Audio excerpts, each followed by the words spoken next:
স্বামী স্ত্রী দুইজন ১৩ দিন সিমলা ঘুরে যখন ফিরে আসে তখন স্ত্রী তার বাপের বাড়ি চলে যায়, কারণ ৫ বছরের মেয়ে তার মায়ের কাছে ছিল। মা জিজ্ঞাসা করে, জামাই কোথায়, দেখতে পাচ্ছি না তো, তার সাথে কথা হয়নি এই ১৩ দিন ধরে, কোথায় সে?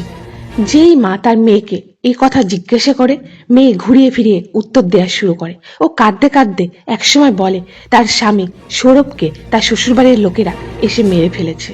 মেয়ের এই কথা শুনে মায়ের সন্দেহ হয়। ও ভালোভাবে কড়াভাবে জানতে চায় এখন জামাই কোথায় আছে। তখন মেয়ে কেঁদে বলতে শুরু করে, আজ থেকে ১৩ দিন আগে আমি তাকে মেরে ফেলেছি। এই কথা শুনে তার মার পায়ের তলার মাটি নিচে সরে যায়। সে সব কথা তার স্বামীকে বলে, তোমার মেয়ে এই ধরনের কথা বলছে, আমি তো বিশ্বাস করতে পারছি না। পিতা তার মেয়েকে জিজ্ঞাসা করলে মেয়ে সে একই কথা বলে তার বাবাকে। বাবা ও মা তার মেয়েকে নিয়ে থানায় চলে যায়। থানায় গিয়ে সব কথা পুলিশ অফিসারকে বলে। পুলিশ অফিসার মুস্কানকে জিজ্ঞাসাবাদ করলে মুস্কান জানায় সে তার স্বামীকে হত্যা করেছে এবং তার লাশ ঘরের ভিতর বাথরুমে রেখে দিয়েছে।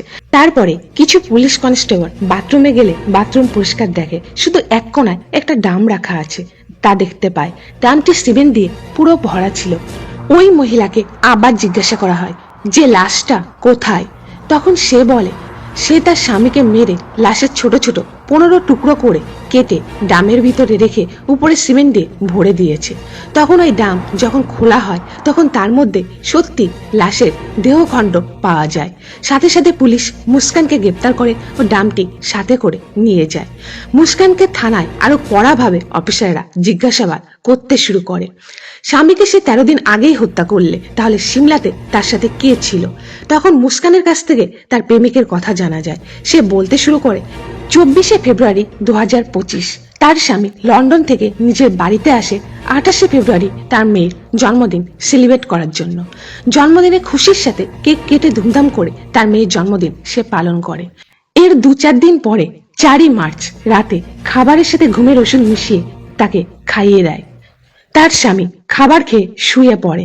তখন রাত ১১টার সময় সে দরজা খুলে তার প্রেমিককে ঘরে ঢুকিয়ে নেয়। তার স্বামী পুরো অচৈতন্য হয়ে গেলে তার প্রেমিক তার স্বামীর পা দুটো ধরে রাখে এবং সে তার বুকের উপরে উঠে বুকে চাকু ঢুকিয়ে তার স্বামীকে মেরে ফেলে। তারপরে তারা দুজনে মিলে লাশটাকে বাথরুমে নিয়ে যায় এবং শরীরে ১৫টি টুকরো করে এবং সব রক্ত বাথরুমের নালি দিয়ে বাইরে বেরিয়ে যায়। টুকরোগুলো বাথরুমে রেখেই তারা রাতে শুয়ে পড়ে। পরের দিন প্রেমিক বাজার থেকে সিমেন্টের বস্তা ও একটি বড় ড্রাম কিনে আনে। সবকিছু বাথরুমে রেখে শরীরের টুকরোগুলো ড্রামে ভরে উপরে সিমেন্ট দিয়ে ভরে দেয়। পরে দুজনে সিমলা ঘুরতে চলে যায়।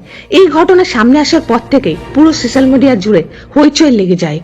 পুলিশ পরে মুস্কানের প্রেমিককেও গ্রেপ্তার করেছে। এখন দুজনেই জেলে আছে। তো বন্ধুরা, এই ছিল মীরাট হত্যাকাণ্ডের পিছনে আসল সত্য ঘটনা। বন্ধুরা, এই ধরনের ক্রাইম রিলেটেড সত্য ঘটনা শোনার জন্য চ্যানেলটি অবশ্যই সাবস্ক্রাইব করে রাখুন। আবার দেখা হবে আপনাদের সাথে নেক্সট নতুন এপিসোডে। ধন্যবাদ।